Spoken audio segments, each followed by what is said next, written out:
જય શ્રી કૃષ્ણ મિત્રો, સ્વાગત છે તમારું આપણી ચેનલ શ્રી વેદાંશ્રીમાં।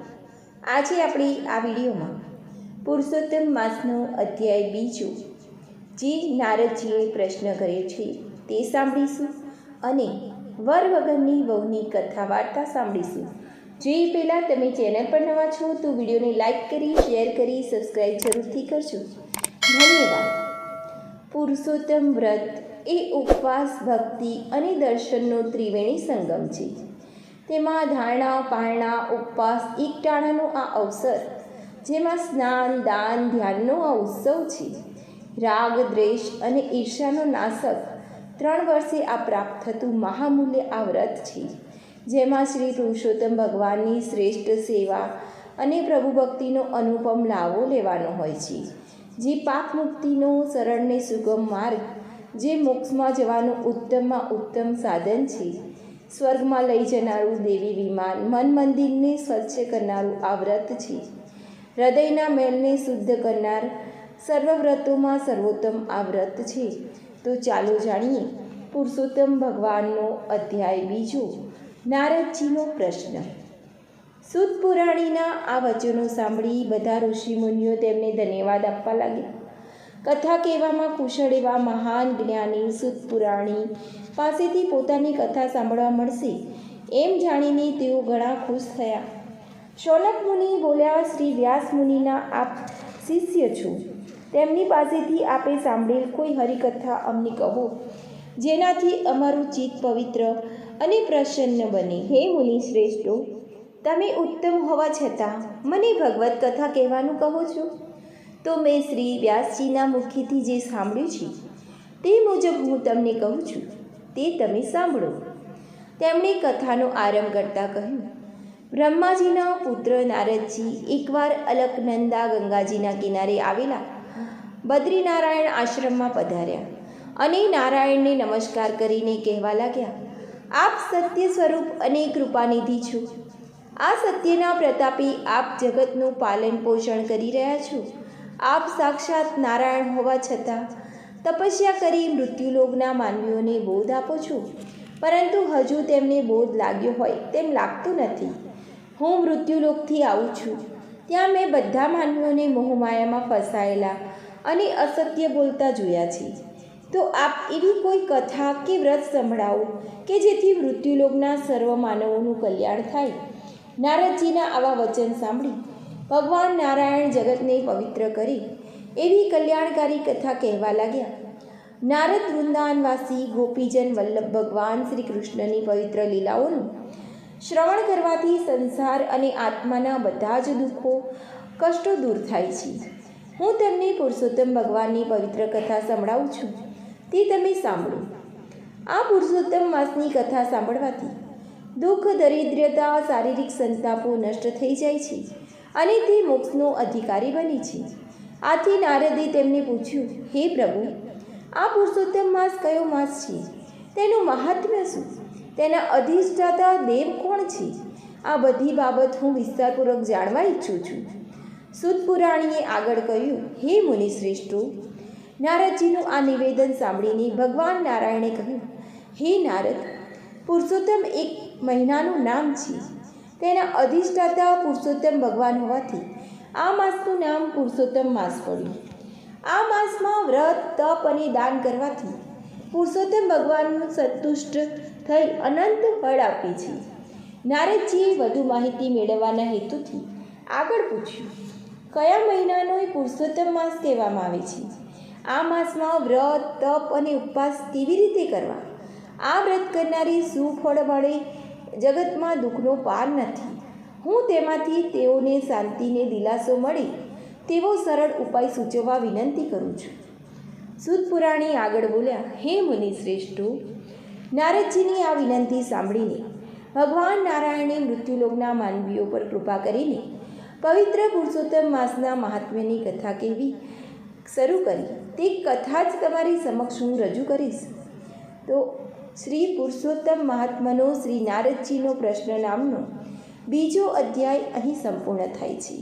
બોલો પુરુષોત્તમ ભગવાનની જય। હવે આપણે સાંભળીએ કથા વાર્તા। જેનું નામ છે વર વગરની બહુ. એક ગામમાં બ્રાહ્મણ અને બ્રાહ્મણી રહેતા. તેઓ પૈસે ટકે સુખી હતા. પ્રૌઢ ઉંમરે પહોંચ્યા હતા. બધી વાતનું તેઓને સુખ હતું, પણ એક વાતથી તેઓ દુઃખી રહેતા હતા. તે દુઃખ હતું નિસંતાનપણું.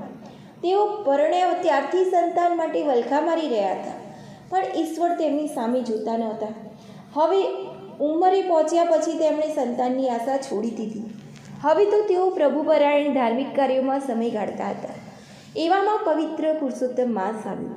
આથી બ્રાહ્મણ અને બ્રાહ્મણીએ પુરુષોત્તમ માસ નાહવાનો અને ધર્મ ધ્યાનમાં ગાળવાનો સંકલ્પ કર્યો. પુરુષોત્તમ માસ શરૂ થતાં જ તેઓએ વ્રત ચાલુ કર્યું. સવારે વહેલા ઉઠી બ્રાહ્મણ અને બ્રાહ્મણી બધા સાથે નદીએ નાહવા જતા. આખો દિવસ નામ જાપ કરતા અને રાત્રે ભૂમિ ઉપર પથારી કરી અને સૂઈ જતા. બ્રાહ્મણ બ્રાહ્મણી પ્રૌઢ હતા. વળી ઘરમાં કોઈ કામ કરનાર નહીં, તેથી ઘરનું બધું કામકાજ બ્રાહ્મણીને જ કરવું પડતું હતું. તેઓ થાકી જતા. ઉપરાંત કામમાં પુરુષોત્તમ ભગવાનની ભક્તિ કરવાનો તો સમય જ બહુ ઓછો મળતો. તેથી બ્રાહ્મણીનું દિલ દુભાતું હતું. એક દિવસ તેણે વિચાર આવ્યો કે જો અમારે દીકરો હોત તો વહુ આવત, તે ઘરનું કામ કરત અને અમે પ્રભુનું ભજન કરત. આ વિચાર તેણે બ્રાહ્મણ સમક્ષ મૂક્યો. જુઓ ને, આ તો ધર્મ ધ્યાનનો મહિમા છે, અને મારો તો બધો વખત ઘરકામમાં જાય છે. ઘરમાં વહુ હોય તો કેવું સારું. એ રાંધી ઘરકામ કરી અને આપણે નિરાંતે ભગવાનનું ભજન કરીએ. બ્રાહ્મણ આ વાત સાંભળીને હસવા લાગ્યો. તે બોલ્યો, તું જાણે છે કે આપણને દીકરો નથી, પછી વહુ ક્યાંથી આવી? બ્રાહ્મણીએ કહ્યું, હા, હું જાણું છું, આપણને દીકરો નથી. દીકરો હોય તો વહુ આવવાની જ નહીં, પણ દીકરો ન હોય તોય વહુ આવે તેવું કંઈક કરું. વગર દીકરી તો વહુ લાવું ક્યાંથી? બ્રાહ્મણીની આ વાત સાંભળી બ્રાહ્મણ મૂંઝવણમાં મુકાઈ ગયો. તેને કંઈ સૂઝતું ન હતું. આથી બ્રાહ્મણી બોલી, હું તમને એક માર્ગ દેખાડું. તમે બહાર ગામ મોકલો અને કન્યાની શોધી કાઢો. કન્યાના મા બાપ પૂછી તો કહી દેવાનું કે દીકરો કાશી ભણવા ગયો છે. સાથે વેદપાઠ લેતા જાઓ, અને કોઈ કન્યા આપવા તૈયાર હોય તો આ વેદપાઠ સાથે તે કન્યાના ફેરા ફેરાવી તમારી સાથે લેતા આવજો, અને કહેજો કે ચોથો ફેરો અમારો દીકરો કાશીએથી આવશે ત્યારે ફેરવી લઈશું. બ્રાહ્મણ બ્રાહ્મણીની વાત સાંભળીને ડગાઈ ગયો.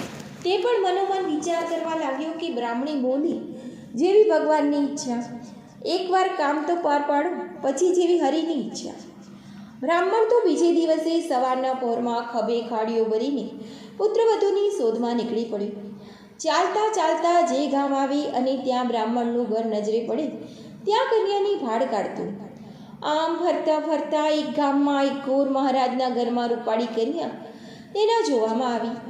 એ કન્યાને જોઈને બ્રાહ્મણની આંખો ઠરી. તેણે જોઈ બ્રાહ્મણને ઘણો આનંદ થયો. તેના મનમાં થયું કે જો આવી વહુ ઘરમાં હોય તો ઘર તો દીપી ઉઠે. બ્રાહ્મણે ગોર મહારાજ આગળ સગપણની વાત કાઢી.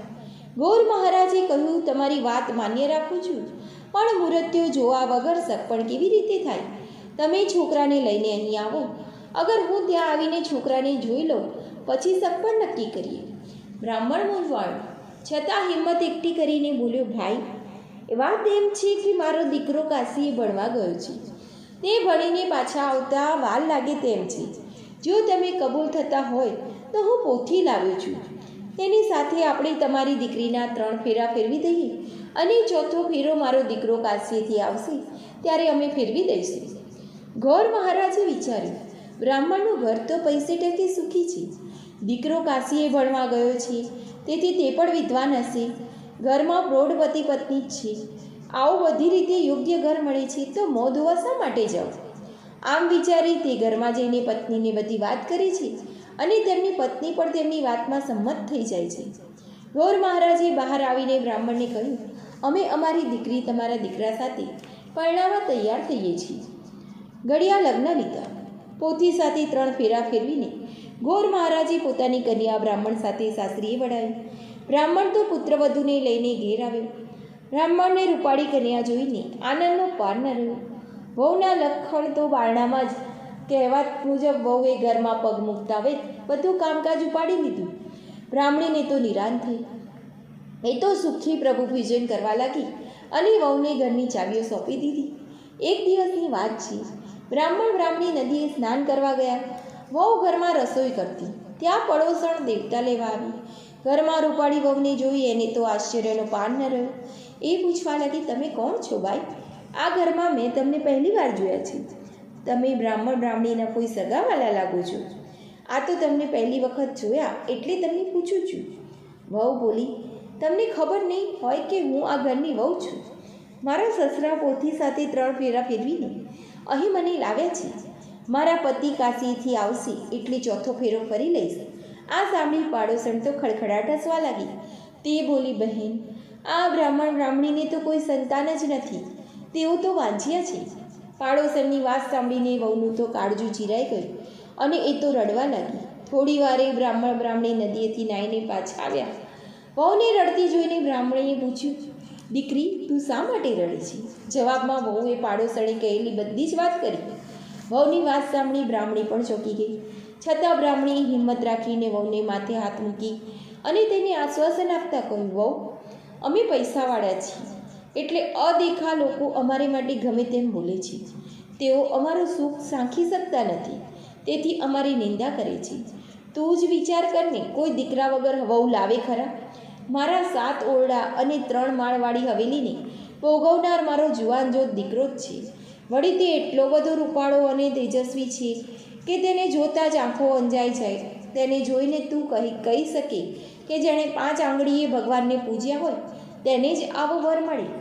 મારો દીકરો તો કાશીએ ભણવા ગયો છે, માટે ભણી ગણીને પાછો આવે ત્યાં સુધી તને એકલું ન લાગે એટલા માટે લે આ 7 ઓરડાની ચાવીઓ.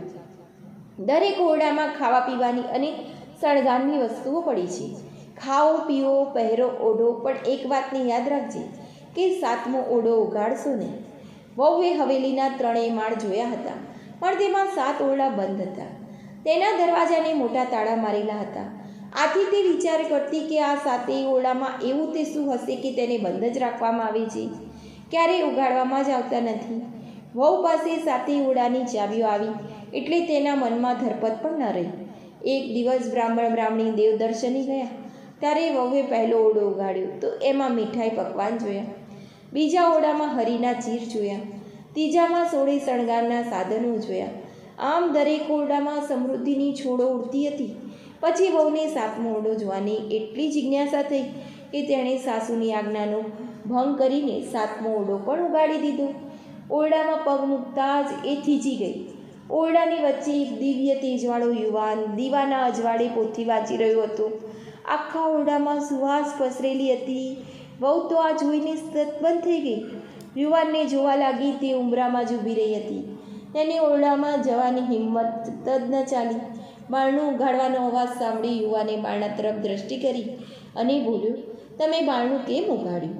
બારણું બંધ કરી દો. મારા માતા પિતાનું પુરુષોત્તમ માસનું વ્રત તૂટશે.